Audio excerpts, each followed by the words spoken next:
I'd like to welcome to the stage our final tech chat. This will be with Matt Zitzmann, the co-founder and CEO of Kamcord, and interviewing him is going to be Eric Savitz from Brunswick Group. So take it away. Thanks. Those are the coolest sneakers ever. Thank you. Okay. So Kamcord does a really interesting thing. As the name implies, there's a video capture element here, but it's not a device. You're capturing gameplay. And talk a little bit about the company and what you're delivering and some of the really amazing numbers that you've already put up in the company show. Yeah, sure. Can everyone hear me okay? Yeah. No. I turned it off. Hear me now? Can you hear me now? Okay. So Kamcord is a piece of technology that we built, and it goes into mobile games, and basically makes it really, really easy for a gamer to record and share a video of their gameplay. So for folks that go on vacations, right? You always go with your family and you take a camera and you want to remember stuff, right? For a gamer, when they're playing and you get a high score, this is sort of your camera. That's the analogy, is that we're sitting behind the scenes like a DVR, recording the screen and allowing you to share to your friends or other gamers in that game the cool stuff that you accomplish in the game. And we launched in June 2012, so about a year and a half ago roughly, and we've now recorded very close to 3 billion videos. So yeah, it's just sort of going crazy, and users love it. And I think what we saw in the market, the gap we saw, is that people love watching, or for that matter, recording, sharing, and watching their gameplay content. And it's a huge phenomenon on YouTube and across the internet, and throughout Asia for that matter too. And we realized, no one had built this technology for mobile games. And mobile is huge. It's 1 billion people. There's obviously thousands and thousands of games, that come out every week. And no one had built the technology. We looked around all over the place on the web and we just could not find it. And it shocked us. And so basically, the three of us that started the company, we went to school together at MIT, and we're all computer science guys, and we moved in together and we got some funding, and the rest is history. So there are other places on the web that are recording where you can watch all kinds of other video. The fact that you're doing mobile games, does that say something about the evolution of the kinds of games that are being played on mobile devices? I mean, you probably don't want to watch me play Candy Crush in a video, right? So talk a little bit about how the software works, which platforms that you can play it on, and how it interacts with games. Yeah, well actually people do watch Candy Crush, believe it or not. There's videos with hundreds of thousands of views on YouTube, and but I mean, your point is well taken, that the quality of mobile games has come a long way, and there's a variety of reasons for that. One is the devices have gotten a lot better, right? The processing power and whatnot, GPU, CPU, all of these things have gotten better. If you look at the first version of the iPhone to where we're at today, it's totally night and day. Also, the technology that game developers use to build games, it has become more collaborative. It's easier to build a game and to basically publish it and get it out to millions of people, and we've seen that time and again with mobile games. So I think there's these are sort of the market trends that have enabled Kamcord to exist. The technology, the processing power, the quality of the games, and this trend of people recording and sharing and watching.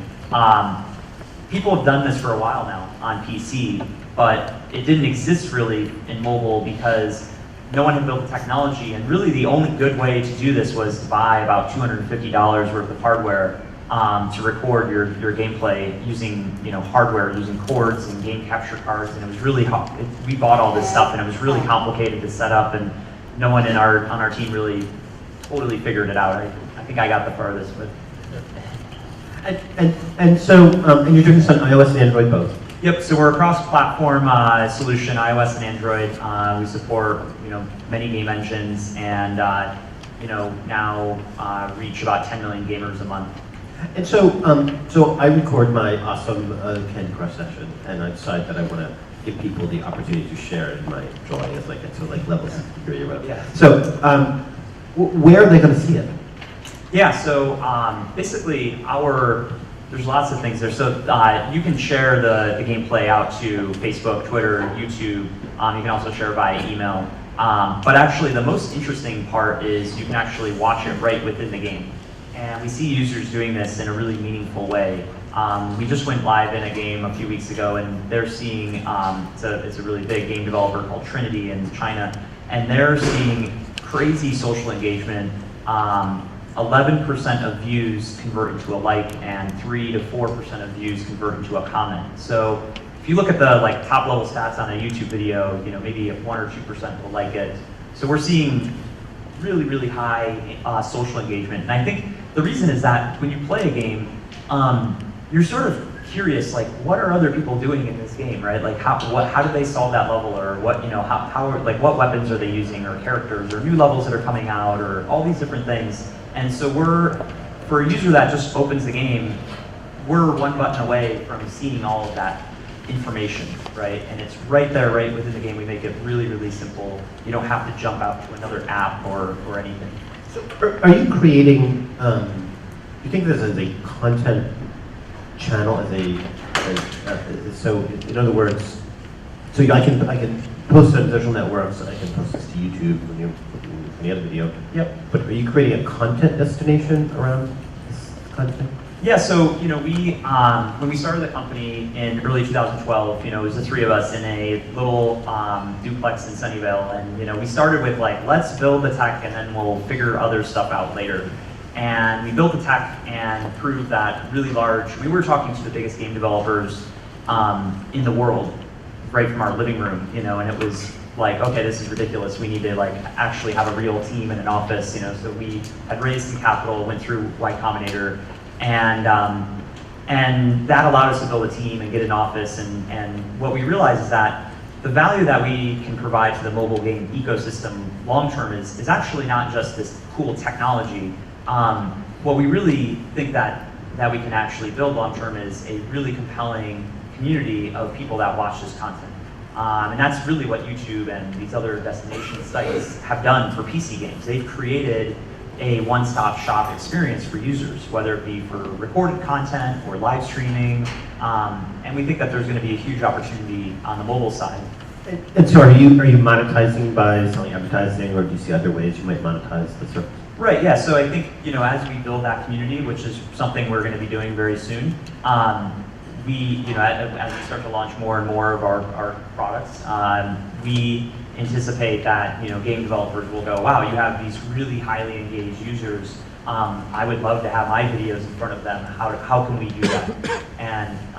And so then, yeah, that opens the door for us to have conversations around monetizing that experience, but in a way that balances the user experience. So Peter was talking about, I used to work on AdSense and AdWords too, and it's a tricky balance. You want to make sure that you have targeted ads that are relevant to the user, and that's something that we'll need to focus on. So do you need, if I'm a game developer, does the game developer have to do anything to make their game capable, or does it just sit on top of the game? Yeah, so the biggest issue with screen capture technology in general is that it can actually cause the whatever you're recording or the thing that you're recording to sort of slow down or become choppy, and that's obviously a negative in terms of user experience. And so what we built is basically this technology that goes right into the game itself, and the developer will have to make a choice to integrate it into their game. And make it a part of the game. But in a way, this is actually a really good thing, because in the past, users would always download a separate piece of software. It costs $40 on the PC, and most people didn't even know about it or were too cheap to buy it. And now we're commoditizing we're basically making the technology free and very easy to use. And our goal is actually to basically make it really easy to share and have access to the video content so we can then build a community later on in the future. So I wanted you to talk for a minute or two about some of your funding sources, because you've got some interesting backers. You have some high-profile investors. I know you started as a Y Combinator company. You have some interesting investors, particularly Andreessen Horowitz and Google Ventures. But you also have some money from China, including Tencent. So talk a little bit about the ties that you have to China and the reception you're getting in the Asian market. Sure. I guess so. For us with funding, we had quit our jobs. We were living in this apartment, and then we got into Y Combinator, which was a huge honor. I've been tracking YC for years and years, it was kind of surreal. I mean, it was a really surreal experience, like meeting Paul Graham for the first time, and like this is someone I've read, 50 of his essays, and he's like a hero in my mind. And so went through YC, and then we had basically 4 of our previous bosses invested in us, which was pretty cool. And so that phone might be done. But yes, we had 4 bosses invest in us, and my co-founder had been at a startup, so 2 of his, the 2 co-founders at the startup that he was at invested, and then I had an opportunity at Google to work for Marissa Meyer while she was still at Google, and so I had told her, I've quit and I'm working on this thing, and she said, well, I could invest, and I go, oh, well, sure. And so that's how that came about. And then after YC, we went through the whole demo day experience, and that's a really crazy experience where you meet all these celebrity investors and random people, and lots of meetings follow. And our seed round came together really nicely. We had Andreessen Horowitz and Google Ventures and Tencent invest, and then later on, we got an opportunity to meet up with InnovationWorks, Kai-Fu's firm, and they have been phenomenal. We have built a really strong relationship with all of our Asian investors. We also have an investor called Digital Garage in Japan. So the reception in Asia has far exceeded our expectations, and the simplest thing for us to do was just go there, just go visit. And so that's what we did. We went to Korea, we went to G-Star, which is a really big gaming conference in November, and just tons and tons of interest. We went to Japan for a conference, and again, the same thing. And so we're at the point where we're starting to see game developers that are based in Asia, in China, in Korea, in Japan, go live with Kamcord. And so we're now in the process of starting to figure out, what do we do next? Do we staff up a team there? Do we try to manage it from here in San Francisco? So there's a lot of questions that we'll have, and we're working through that with our investors and making some decisions around that. How much of your user base is there in Asia? It's still about 10 to 15%. So it's not the majority by any means, but it's grown from basically 0. And our focus is more, less on the end user right now and more on the developer, because we have to get our tech into the games. And most recently, a lot of the games that have gone live with Kamcord have come from Asia. So are there other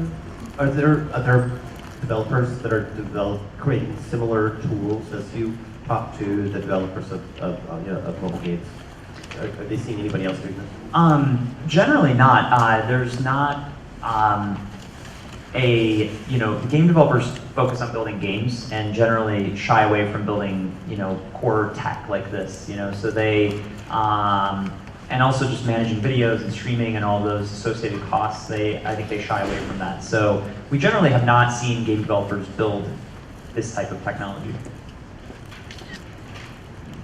It's a really interesting combination of East and West, particularly your investor mix. It's quite unusual, I think, and interesting, intriguing even.